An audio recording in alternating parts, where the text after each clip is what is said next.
সম্প্রতি রাজধানী এলিফ্যান্ট রোডে দেখা গেছে যে দুজন ব্যবসায়ীকে চাপাতি দিয়ে কোপানো হচ্ছে প্রকাশ্যে মানুষের সামনে। আসলে এই ঘটনা কোনো মামলা হয়েছে কিনা বা আপনার আছে কিনা?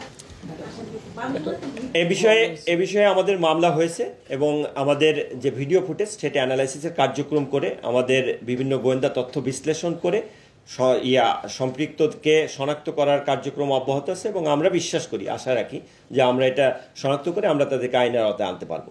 প্রাথমিকভাবে কোনো কারণ জানতে পেরেছেন এভাবে প্রায় 20 থেকে 30 জন একটা লোক আপনার দেশে অস্ত্র দিয়ে প্রকাশ্যে সামনে পুলিশ ছিল, পুলিশ থেকে বেশি দূরে না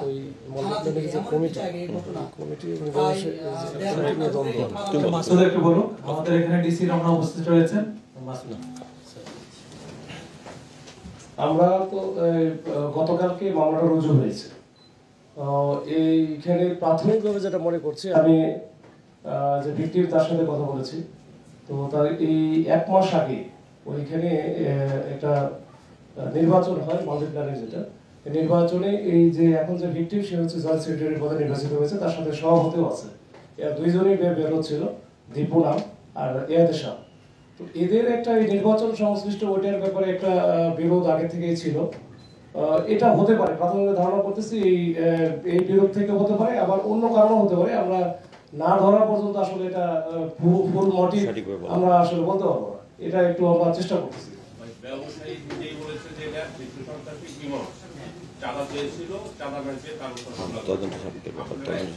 এটা তদন্ত সাপেক্ষে আসলে এটা মানে তার সাথে আমি নিজেও কথা বলেছি, এটা ওইটা না হওয়া পর্যন্ত আমরা তদন্ত না করে বা না ধরা পর্যন্ত আসলে বলতে পারবো না। মূলত তদন্ত কার্যক্রম যেহেতু চলছে, তদন্ত কার্যক্রমের মধ্যে সঠিক জিনিসটাই উঠে আসবে এবং এটার সাথে যারই সংশ্লিষ্টতা থাকুক তাকে আইনের আওতায় আসতে হবে।